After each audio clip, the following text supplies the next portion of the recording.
Құрметті оқырман, видеоға лайк басып, соңында пікір қалдыруды ұмытпайық. Әңгімені соңына дейін тыңдаңыз. Айнұр Жайнақызы таңғы шайын рахаттана ішіп, асханада тұрды. Үйде тыныштық еді. Тек тоңазытқыш қана жұмсақ гуілдеді.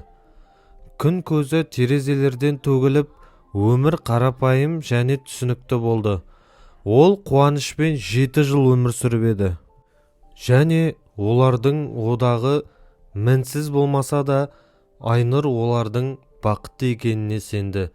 Бірақ оның ойларын таңғы тыныштықты бұзған кенеттен телефон қоңырауы бұзды. Айнұр трубканың арғы жағындағы дауысты естіп, жүрегі шаншып кетті. «Иә, бұл мен», деп жауап берді ол. Саусақтарының дірілдеп, трубканы қысып тұрғанын сезді. «Маған өте өкінішті хабар айтуға тура келіп тұр. Сіздің күйеуіңіз Қуаныш бүгін таңертең жол апатына түсіп, қаза тапты». Айнұрдың әлемі күйрегендей болды. Жер аяғынан кеткендей, жүрегі қатты соғып кетті. «Қалайша? Бұл мүмкін емес. Ол енді ғана», деп ол сөзін аяқтай алмады. «Және тағы бір нәрсе бар», деп жалғастырды дауыс трубкада. Ыңғайсыздықты сезгендей, Қуаныш жалғыз емес еді. Көлікте онымен бірге әйел де болды. Ол да қаза тапты. Біз оның көңілдесі екенін анықтадық. Сондай-ақ олардың кішкентай егіз қыздары бар екені белгілі болды. Олар қазір 6 жаста. Айнұр телефонды қатты қысып, саусақтары ағарды. Басында шуыл болды және бөлме айнала бастағандай болды. Қуаныш екі жақты өмір сүрген. Ол жай ғана кетіп қалмаған. Ол оны және ол білмеген екі баланы тастап, оған опасыздық жасаған. Аяқтары дірілдеп, ол асханадағы орындыққа құлады. Шай кесесі қолынан түсіп, еденге шағылып кетті. Көз жасы тұмандады. Болып жатқанды түсіну мүмкін емес еді. Бұл қалай болуы мүмкін? Қуаныш, ол жақсы көрген, өмірін бірге құрған адам, одан осындай қорқынышты құпияны жасырған. Трубканың арғы жағындағы дауыс барған сайын баяу естілді. Ол күйреген және жоғалған күйде отырғанда, ақырында трубканы қойып, аяғының астында шашылған кесе жыныға қарап қалды. Ол осы орындықта 4 сағат бойы отырды. Естігендерін үнемі ойында қайталады. Қуаныш өлі. Оның көңілдесі болған.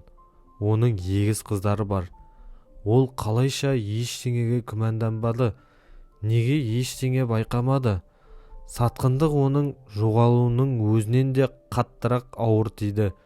Және енді ол түсінікті және берік деп санаған өмірінің сынықтарын жинауы керек еді. Ер адам қайтыс болғаннан кейінгі күндер тұманды басып өткендей болды. Ол жерлеуді ұйымдастырумен айналысып, көңіл айтуларды тыңдады. Бірақ бәрі түсіндегідей болды. Оның өлімінен болған соққы қатты болды. Бірақ оның екі жақты өмір сүргенін түсіну оны одан да қатты азаптады. Бірақ мұны ойлауға уақыт болған жоқ. Күн тәртібінде басқа да маңыздырақ мәселелер пайда болды. Кішкентай егіздер, Айша мен Бейбі, небәрі 3 жаста, бірден 2 ата-анасынан айырылып қалды. Олар не болып жатқанын толық түсінбеді және ешқандай кінәлары жоқ еді. Ал Айнұр оларға ешқандай жамандық ойлай алмады. Олардың қорқынышты және мұңды жүздерін көргенде, оны ішінде бір нәрсе дірілдеп кетті. Олар қамқорлыққа мұқтаж еді. Және барлық болған жағдайға қарамастан, ол оларға көмектесуі керектігін білді. Жерлеу рәсімінде ол қыздардың бір-бірінің қолынан ұстап, бір-біріне жабысып тұрған көрді. Өйткені олар өздері білетін және жақсы көретін барлық адамдарынан айырылып қалды. Олар әлі үлкендердің қиындықтарын, опасыздық құпияларын түсіне алмады. Олар білетін жалғыз нәрсе ол ата-аналары мәңгілікке кетіп қалды және олардың әлемі күйреп қалды. Қабірдің жанында тұрып, Айнұр жауапкершіліктің ауырлығын сезді. Ол қыздарға қамқорлық жасаудың оңай болмайтынын білді. Бірақ ол оларды тағдырдың қиындығына қалдыра алмады. Басқа ешкім оларға балалық шақта қажетті тұрақтылықты бере алмайтын еді. Өз ауырлығын жеңіп, ол оларды өз балаларындай өсіруге шешім қабылдады. Оның достары мен отбасы оның шешіміне таң қалды. Олар оны райынан қайтаруға тырысты. Оларға тым ауыр жүк көтермейтінін ойлануын сұрады. Әсіресе өзінің туысқан емес балаларын, әсіресе мұндай жағдайда тәрбиелеу. Бірақ Айнұр қыңыр еді. Бұл қыздардың енді ешкімі жоқ еді, және ол олардың әкесінің қателіктері үшін зардап шегуіне жол бере алмайтын еді. Жерлеу рәсімінен кейін Айша мен Бибі Айнұрға көшіп келді. Бастапқыда олардың бірге өмірі ыңғайсыз және қызықтай болды. Қыздар тұйық және әрқайсысы өз қайғысын бастан кешірді. Айша ашығырақ болды. Ол әкесі туралы сұрақтар қоюды жиі қойды. Ал Бибі өзіне тұйықталып, жалғыздықта уақыт өткізгенді жөн көрді. Айнұр олардың барлығының жаңа жағдайларға үйрену үшін уақыт қажет екенін түсінді. Үй олардың қатысуымен толығырақ және сонымен бірге тыныш сияқты көрінді. Айнұр күн сайын өз сезімдерін бақылауға тырысты. Бір жағынан оны әлі де жоғалтудың ауырлығы мен неке туралы күйреген елестері қинады. Екінші жағынан ол қыздарға қолынан келген ең жақсы өмірді беруге бел буды. Күн сайын таңертең ерте тұрып, оларға таңғы ас дайындады. Мектепке қажеттінің бәрі жиналғанын тексерді. Екі баланы ұстауға кеткен шығындарды жабу үшін ол жұмыста қосымша ауысымдар алды. Бұл ауыр болса да, ол ешқашан шағымданған жоқ. Қыздар жоғалтуға қарамастан Айнұрға тез бауыр басып қалды. Олар оның жанында тыныштық пен жылулықты сезді. Ол олардың тірегі мен қолдауына айналды. Қалғанның бәрі жоқ болған кезде олардың өміріндегі жалғыз тұрақты адам болды. Айша үлкенірек және ашығырақ, Айнұрдың күші мен мейірімділігіне тәнті болды. Ол жиі үй шаруасында көмектесуге немесе жанында болуға тырысып, оның артынан үйді жинастырып жүрді. Бибі тұйығырақ болса да, өз сүйіспеншілігін өзінше білдірді. Ол әйелге сурет салып, алғыс білдірлігін кішкентай жазбалар қалдырды. Айнұрдың достары оның осы өмірдің жаңа кезеңімен қалай күресіп жатқанын, оның қадір қасиетін сақтай отырып, қызығушылықпен және таңданыспен бақылады. Бірақ олар Айнұрдың қанша түнді ұйқысыз өткізгенін білмеді. Ол өзіне бәрін дұрыс жасап жатыр ма деп сұрақ қойды. Ол қыздар үшін нағыз ана бола ала ма? Олар оны қашанда өз отбасы ретінде қарай ала ма? Жылдар өткен сайын әйелдің өмірі нәзік тепе-теңдікке ұқсап кетті. Айша мен Бибіні тәрбиелеу оған қуаныш пен қиындықтар әкелді. Қаржылық қиындықтар әрқашанда қатты сезілді. Және ол қыздарды қамтамасыз ету үшін көптеген істерді өз мойнына алып, түнге дейін жұмыс істеуге мәжбүр болды. Ол кеңселерді жинастырды, көрші балалармен репетиторлықпен айналысты, жергілікті асханада жұмыс істеді. Бұл оның күнделікті жұмысының бір бөлігі ғана еді. Оның денесі шаршағаннан ауырып, толыққанды ұйқы қол жетпес сән салтанатқа айналды. Бірақ Айнұр ешқашан қыздарға да өз азаптарын көрсетпеді. Күн сайын таңертең ол оларды күлімсіреп оятты. Түскі астарын сөмкелеріне салып, қыздарды мектепке шығарып салды. Қыздар ешқашан махаббат пен қолдаудан айырылған емес. Әйел оларға бәрін беруге бел буған. Тіпті бұл үшін өз армандары мен қалауларынан бас тартуға тура келсе де, бала кезінен Айнұрдың өз кафесі туралы арманы болған. Бұл ой ол жас кезінен бері жүрегінде сақтап келген. Ол тамақ жасағанды жақсы көретін және өзінің аспаздық құмарлығын басқалармен бөлісетін кішкентай жайлы мекеме туралы елестететін. Бірақ күйеуімен болған жағдайдан кейін және қыздарды тәрбиелеу жауапкершілігі пайда болғаннан кейін бұл арман кейінге қалдырылды. Сонымен бірге қыздар өсіп, талантты және білімді қыздарға айналды. Оқуда және басқа да үлкен жетістіктерге жетті. Айша қаржыгер болуды армандады, ал Бибі шығармашылық тұлға болды. Бір нәрсе ойлап тауып, үнемі жаңа идеялармен бөлісіп жүрді. Айнұр олардың барлық бастамаларын қолдады. Олардың мүмкіндіктері үшін қаншама құрбандық беріп жатқанын жасырды. Қыздар жасөспірім болған кезде олар әкесі туралы сұрақтар қоя бастады. Олар оны жиі естерінде сақтайтын. Бірақ оның өмірі мен не болғаны туралы ештеңе білмейтін. Әйел әрқашан қуаныш туралы олардың көзінше жаман сөз айтпауға тырысты. Оның опасыздығына қарамастан, ол олардың көз алдында әкелерінің бейнесін бұзғысы келмеді. Бірақ жылдар өткен сайын қыздардың қызығушылығы арта түсті. Бір күні Айшаның қойған сұрағы Айнұрды қатты қинады. «Анашым, біздің әкеміз қандай адам болған?»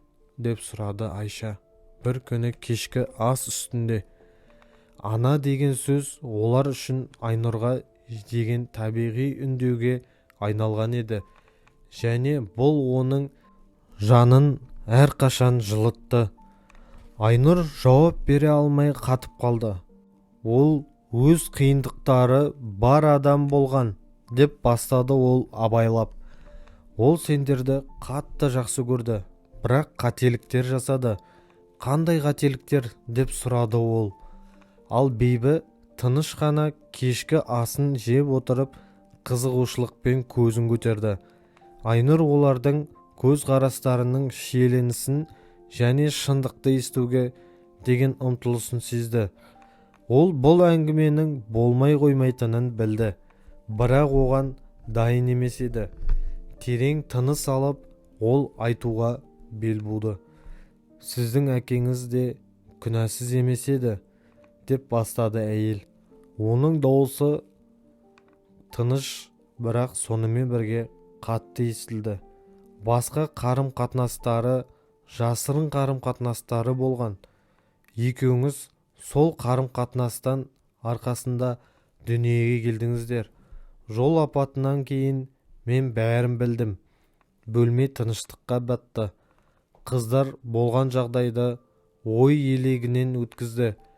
Айша мен Бибі естіген сөздерден кейін таң қалып, көздері үлкейіп кетті.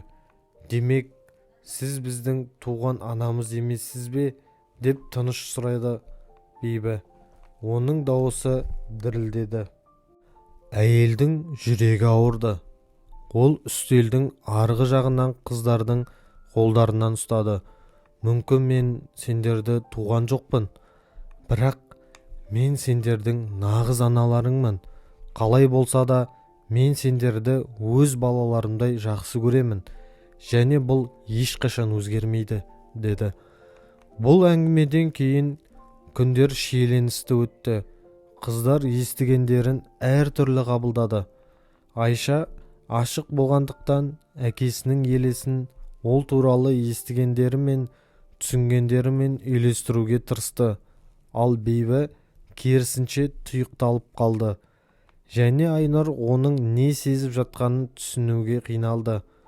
Айнұр алаңдаса да қыздарға естігендерін ойлануға уақыт беруді шешті. Ол бұрынғыдай тамақ жасауды, жұмыс істеуді, оларға қамқорлық жасауды жалғастырды. Бірақ үйдегі атмосфера өзгерді. Қыздардың әдеттегі кешкі ас үстіндегі әңгімелері ыңғайсыз үнсіздікпен алмасты. Бір күні кешке ашық әңгімеден шамамен бір апта өткен соң Айша әйелге ас үйге келді. Ол кешкі ас дайындап жатқан болатын. «Анашым», деп бастады ол тыныш. «Мен сіздің бізге әкем туралы, барлық болған жағдай туралы айтқаныңызды көп ойландым. Басында мен сізге емес, оған ашуландым. Бізді бәрімізді алдағаны үшін қаншалықты көп ойлансам, соғұрлым сіздің біз үшін қаншалықты маңызды екеніңізді түсінемін. Сіз әрқашан бірге болдыңыз. Бізді өз балаларыңыздай жақсы көрдіңіз. Сіз біздің анамыз екеніңізді білгіңіз келеді. Не болса да біз сізбен әрқашан бірге боламыз». Әйелдің көздері жаусаурап кетті. Қанша уақыт бойы өз сезімдерін ұстап келген еді.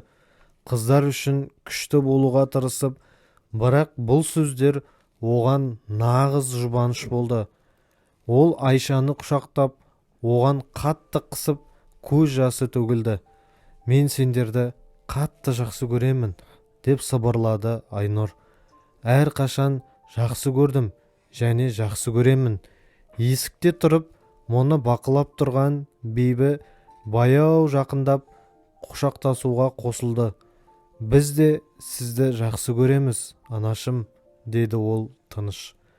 Осы сәтте шиеленіс басылып, отбасында тыныштық сезімі орнады. Олар отбасының қан байланыстары ғана емес, сонымен қатар махаббат, қамқорлық және әйелдің олар үшін жасаған құрбандары екені түсінді. Өмір бірте-бірте қалыпқа түсті. Бірақ енді Айнұр мен қыздардың арасындағы қарым-қатынас тереңдей түсті. Айша мен Бибі оқуда табысқа жете берді. Олардың қызығушылықтары мен таланттары қалыптаса бастады. Олар ересек өмірге дайындалып жатқанда Айшаны сандар қызықтырды және ол бухгалтерлік ісін оқи бастады. Ал Бибі шығармашылық көзқарасы мен интерьер дизайнымен айналысуға шешім қабылдады. Сонымен бірге Айнұр қыздарға қамқорлық жасау үшін демалыссыз жұмыс істеді. Көбінесе түнге дейін қалып қоятын. Ол кафе ашу туралы көптен бергі арманын кейінге қалдырды. Дегенмен ол тамақ жасағанды жақсы көретін. Қамқоршының міндеттері оның жеке мақсаттарына орын қалдырмады. Аспаздық өнер оған әрқашан жұбаныш болды және мүмкіндік пайда болғанда ол әлі де асханада жаңа рецептерді сынап көретін. Кейде қыздар оған қосылатын және бұл сәттер әйел үшін ең бақытты сәттердің бірі болса да, ол бәрінен бұрын олардың жүздеріндегі қуанышты көргенді жақсы көретін. Олар жаңа нәрсені сынап көргенде, ол бір күні бұл қуанышты басқалармен де бөлісе аламын деп армандады. Өз кафесінде, бірақ қатал шындық оған қысым көрсетті. Қаражат әрқашан жетіспейтін және бос ақша қыздардың оқуына жұмсалатын. Айнұр көбінесе өз қалауларын кейінге қалдырып, өзінің басты рөлі қамқоршы болу екеніне сендірді. Бір күні кешкі ас үстінде Айша анасынан «Анашым, сен нені армандадың?» деп сұрады. Қызын бұл сұрағына әйел күлімсіреп, мен өзімнің кішігірім кафем болғанын, адамдар менің тамағымнан дәм татқанын қаладым, деді. Айнұр қыздардың бұл әңгімеден кейін оның арманы туралы ойлана бастағанын білмеді. Қыздар қазір 20-дан асып, өз бетінше және табысты бола бастаған еді. Айша жақында ғана белгілі бухгалтерлік фирмаға жұмысқа тұрды. Бибі интерьер дизайн компаниясында жұмыс істей бастады. Өздерінің күйбіңдері мен жұмыстарына қарамастан, олар Айнұрдың олар үшін қанша құрбандық бергенін ұмытпады. Жиі олар оның жасаған барлық жақсылықтары үшін оған қалай алғыс білдіруге болатынын талқылайтын. Енді оларда керемет ой пайда болды. Бұл ой оның кафе ашу туралы көптен бергі арманын орындай алатын еді. Ол бұған лайық, деді. Айша бір күні кешке Бибі екеуі жоспар құрып отырғанда, ол өмірін бізге арнады, өз армандарын кейінге қалдырып, енді ол үшін біз бір нәрсе жасау керек. Бибі келісіп басын изеді. Бізде жинақталған қаражат жеткілікті, және менің дизайн дағдыларым мен сенің қаржыны басқару қабілетіңмен, менің ойымша, біз бұл істі атқара аламыз, деді. Қыздар жасырын жоспарлауды бастады. Тиісті орын іздеп, ұйымдастыру мәселелерін ойластырды. Айша қаржылық жағымен айналысты. Бюджетті мұқият есептеп, барлығының өз орнында болуын қадағалады. Сонымен бірге, Бибі болашақ кафе интерьерінің дизайнын жасаумен айналысты. Эскиздер жасап, Айнұрдың аспаздыққа деген жылулығы мен махаббатын көрсететін атмосфераны қалай құру керектігін ойлады. Әйел ештеңеден күдіктенбеді. Өйткені ол жұмыспен және үй шаруасымен айналысып, оның өмірі жақында өзгеретінін білмеді. Айша мен Бибі кафе үшін ең жақсы орынды іздеуге апталар бойы жұмсады. Олар оның үйге жақын болуын, жайлы атмосфера болуын және келушілерді тартуын қалады. Көптеген қарап шығулардан кейін олар ақыры қолайлы орын тапты. Үйден алыс емес, ерекше сүйкімді бос ғимарат. Кірпіш қабырғалары және көптеген табиғи жарықты өткізетін үлкен терезелері бар. Бұл жай ғана керемет еді, деді Бибі. Айшаның жанында ғимараттың алдында тұрып, оның қандай болатынын ойша елестете отырып, анам бұған нағыз риза болады. Давай, мұны жүзеге асырайық.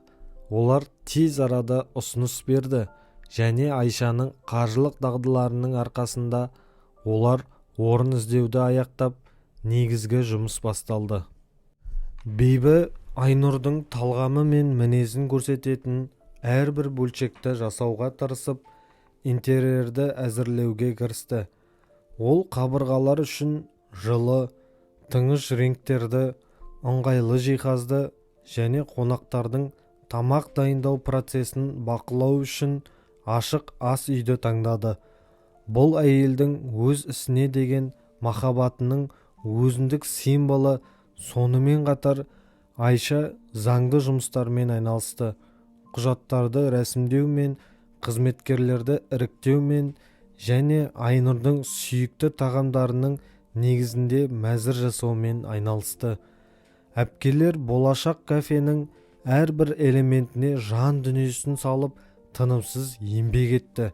Олар бұл жердің жай ғана бизнес емес, анасының көп жылдар бойы оларға берген махаббаты мен қамқорлығының көрінісі болуын қалады. Ақыры көптен күткен ашылу күні келді. Айша мен Бибі бәрін Айнұрдан мұқият жасырып, әрбір қадамды ұсақ түйекке дейін ойластырды. Олар оған ерекше кешкі асқа шақырғысы келетінін айтты. Бірақ бұл кешкі астың оның жеке кафесінде болатынын білмеді. Олар жайлы жөндеуден өткен ғимаратқа келгенде, бұл не деп сұрады ол. Есік үстіндегі жаңа белгіні қарап, Айша оған күлімсіреп қарады. Оның көздері қуаныштан жарқырады. Кір, анашым, бізде сіз үшін тосын сый бар, деді. Айнұр қыздарының артынан кафеге кірді, және ол босағаны аттағаннан оны эмоциялар басып қалды. Кеңестік жылулық пен жайлылыққа толы болды. Ауада жаңа піскен тағамдардың хош иісі аңқып тұрды. Ал асханада жұмыс қызу жүріп жатты. Достары мен туыстарының кішігірім тобы оны күлімсіреп қарсы алды. Бұл не? Бұл не? Деп сұрады ол, даусы дірілдеп. Бейбі алға қадам басып, мақтанышпен жарқырап, анашым, бұл сіздің кафеңіз, деді. Айнұр оған таңданып қарады, ал көздерінен жас ағып кетті. Менің кафем бе? Деп сыбырлады ол. Айша басын изеді. Сіз біз үшін көп нәрсе жасадыңыз, және біз сізге қарызымызды қайтарғымыз келді. Бұл сіздің арманыңыз еді, және біз оны жүзеге асыруды шештік. Көз жасы Айнұрдың бетінен ағып жатты. Ол жылулық пен жайлылыққа толы әдемі кеңістікті аралап жүргенде, ол мұндай сыйлық алатынын тіпті елестете алмады. Бұл жер оның арманының тіпті одан да көптің жүзеге асуы орны. Мен не айтарымды да білмеймін, деп сыбырлады ол. Оның даусы қатты толғанысқа толы болды. Бұл мен бұрын соңды алған ең керемет сыйлық. Рахмет, рахмет сендерге, екеуіңе де. Әпкелер оны құшақтап, жауап ретінде үлкен алғысты сезді. Бұл қимыл олар үшін Айнұрдың олар үшін жасаған барлық жақсылықтары үшін алғыс білдіру, оның құрбандарының назардан тыс қалмағанын көрсету тәсілі болды. Ашылу кеші үлкен табыспен өтті. Жайлы кафе достарымен, туыстарымен және Айнұрдың тағамдарын тамақтандыруды асыға күткен жаңа қонақтармен толды. Аспазшының алжапқышын киген әйел мақтанышпен оның кафесінің қалай жанданып жатқанын бақылап, барлық қонақтарды қарсы алып, асхананың жұмысын қадағалап жүрді. Айша мен Бейбі жанында болып, басқаруға көмектесіп, барлығының ойдағыдай болуын қадағалады. Анасының сүйікті тағамдары қонақтардың көңілінен шықты. Әрбір порция махаббатпен дайындалды, және келушілер мұны әрбір тістегеннен сезді. Айнұр кафеде жүріп, қонақтармен амандасып, асхананың жұмысын тексерді. Ал команда тез арада оған туған отбасы сияқты болып кетті. Атмосфера жылы және көңілді, күлкі мен әңгімеге толы болды. Барлығы ол әрқашан өз арманында елестеткендей болды. Кешкісін Айнұр демалу үшін көшеге шықты. Ол тротуарда тұрып, оның аты жазылған белгіге қарап, керемет қанағаттану сезімін сезініп, оның арманы жүзеге асты, және мұның бәрі қыздарының арқасында болды. Келесі айларда кафе гүлденіп, үй асханасы бар жаңа жайлы орын туралы қауесет тез арада аймаққа тарап кетті. Мекеме жергілікті тұрғындардың сүйікті орнына айналды. Ал Айнұр асхананы бұрынғы құмарлығымен және жанқиярлығымен басқарып, өзін жақсы сезінді. Қыздары қаржылық тұрақтылықты және кафенің үздіксіз жұмысын қадағалап, істерге көмектесуді жалғастырды. Айнұр жанын салды, ал қыздары ұйымшылдық пен құрылымды қамтамасыз ететін керемет командаға айналды. Уақыт өте келе қиындықтар туындағанымен кафе көп күш-жігерді қажет етті және кейде Айнұр өзін шаршағандай сезінді, бірақ ол ешқашан берілген жоқ. Оның бүкіл өмірі кедергілерді еңсеруге толы болды және ол тоқтауға ниеттенбеді. Уақыт өте келе кафе жай ғана бизнес емес, отбасылық мұраға айналды. Айша мен Бибі анасына барлық жағынан қолдап, бизнесті кеңейтуге көмектесті. Тіпті екінші нүкте ашты. Айнұрдың махаббат, жанқиярлық және төзімділік туралы хикаясы аймаққа танымал болды және адамдар оның мекемесінің жайлылығы мен қонақжайлылығын сезіну үшін келетін. Мұнда олар тек тағамды ғана емес, әйелдің әрбір тағамға салған жылулығын және бұл жерді мүмкін еткен әйелдің тарихын да бағалады. Қартайған сайын Айнұр кафе болашағы туралы ойлана бастады. Ол бір кезде басқаруды Айша мен Бибіге берудің уақыты келетінін білді. Қыздар басынан бастап бұл істе болды және ол оларға толығымен сенді. Бір күні кешке олар кафедегі қарбалыс күннен кейін бірге отырғанда анасы әңгімені бастады. Мен мұнда біздің кафе болашағы туралы ойландым, деп бастады. Мен оны мәңгілік басқара алмаймын және оның біздің отбасымызда қалатынына сенімді болғым келеді. Қыздар бір-біріне қарады. Олар бұл әңгімені күтіп, оған дайындалып жатқан еді. Біз бұған қамқорлық жасаймыз, анашым, деп жауап берді Айша күлімсіреп. Сіз керемет нәрсе жасадыңыз және біз оның одан әрі гүлденуі үшін бәрін жасаймыз. Бибі оны қолдап басын изеді. Біз сіздің мұраңызды сақтаймыз, анашым.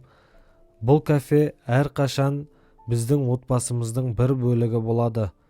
Соңғы жылдары Айнұр күнделікті басқарудан бірте-бірте алыстап, бәрін Айша мен Бибінің қолына тапсырды. Ол қыздарының өз ісін жалғастырып жатқанын көріп, өз еңбегінің жемісін көрді.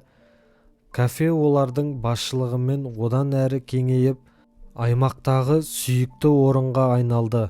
Алайда Айнұр үшін басты жетістік бизнес өркендеуі емес, махаббат пен берік байланыс болды. Бибіге қарап отырып, Айнұр арманы ең терең мағынада орындалғанын түсінді. Ол әрқашан өз кафесін ашқысы келді, бірақ нәтижесінде махаббатқа, құрбандыққа және төзімділікке негізделген отбасы сияқты әлде қайда маңызды нәрсеге қол жеткізді. Кафенің өзінің сүйікті бұрышында отырып, бөлмені толтырған, күлкі мен қуанышты бақылап отырған Айнұр күлімсіреді. Ол Айша мен Бибіге барлық қамқорлығы мен махаббатын берді, ал жауап ретінде өзі елестете алмағанда көп нәрсе алды. Өзі шексіз риза болған бүкіл әлемді алды.